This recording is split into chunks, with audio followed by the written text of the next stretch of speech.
Welcome back, friends, to another Monday Muse. Great to have you here. I hope you're enjoying a wonderful holiday week. For many of you, might even be off and not seeing this week.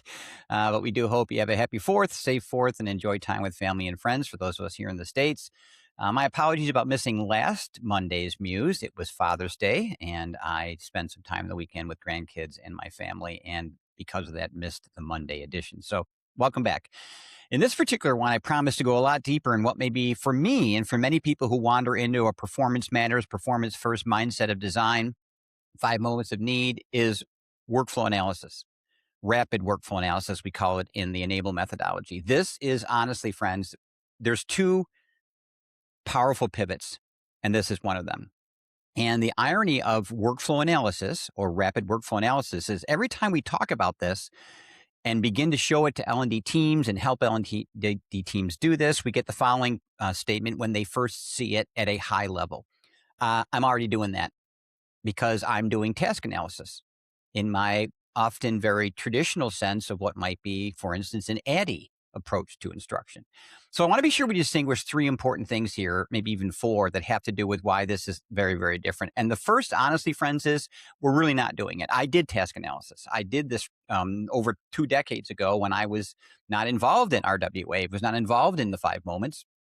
And the difference is not that we're focusing on tasks, because in both analysis we are, it's the outcome. When I did task analysis in the traditional sense, I was designing training. It was to design a course, to design an e-learning, to design a VILT. I had the outcome in mind. And when we sat down with my SMEs, we began talking from the standpoint of, we're here to make a leadership course. We're here to write a course on sales for the CRM. We're here to do a customer service course. You know, the operative word here, friends, is course. An RWA has nothing to do with a course or frankly, even a deliverable just yet. It is to help us see the work in a transparent way through the workflow itself.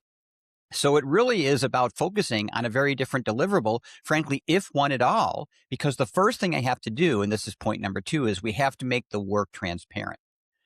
If you're going to do workflow analysis, performance first, you have to see the workflow. What is the actual work being done from the worker up, not the organization down? And sometimes we go in to these things and people say, well, we've already done process analysis. We already have process maps. Why don't we just start with those? Well, honestly, friends, having seen thousands of them, literally over the last several decades, they are often a top-down exercise starting at a role, maybe even competencies, and how the organization wants to see those roles and competencies. And then the process maps are created. This is from the worker up. It is a transparent view of how the real work is done. What is the process that's created? And in many organizations, friends, after an RWA, we hear the following thing over and over and over again. This is the first time we've actually seen what the actual work looks like here. It makes the workflow transparent. Now, from that, you do obviously get things that help you design deliverables because we do get a process workflow map, very powerful deliverable. That's what we're going for here, not an outline.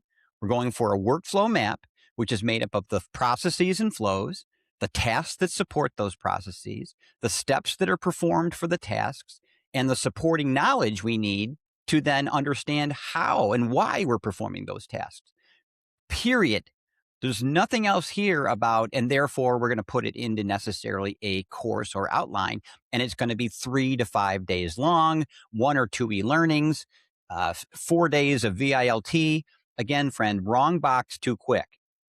You have to see the work being done to then be able to support it in 2 powerful ways, because we do work to deliverables after this. And that is first and foremost a digital coach, because we're supporting the workflow first. We're supporting work in the workflow first. We want people to learn while working first. And then we will absolutely support that and enhance it and enable it with targeted training, which I talked about in an earlier Monday Muse about blended learning. But it is not training first, job aid second. It is workflow first. How much can we put in the digital coach? If, in fact, everything, so that people can stand self-reliant. And then the targeted training will be about enabling people to do that and teaching the critical skills, which my next Monday Muse will be about. The second key pivot in this methodology is something called the critical impact of failure, which lets us design a very different learning experience and solution for those we support. So again, I hope this is helpful. Love to hear your feedback, questions, experience, how it's going, because the whole goal of these Monday Muse is to start a conversation throughout the week about how we're doing this and how well it's going. Friends, I hope it's helpful. Again, hope you have a great week. Have a happy 4th and great talking to you folks. Let me know how it's going.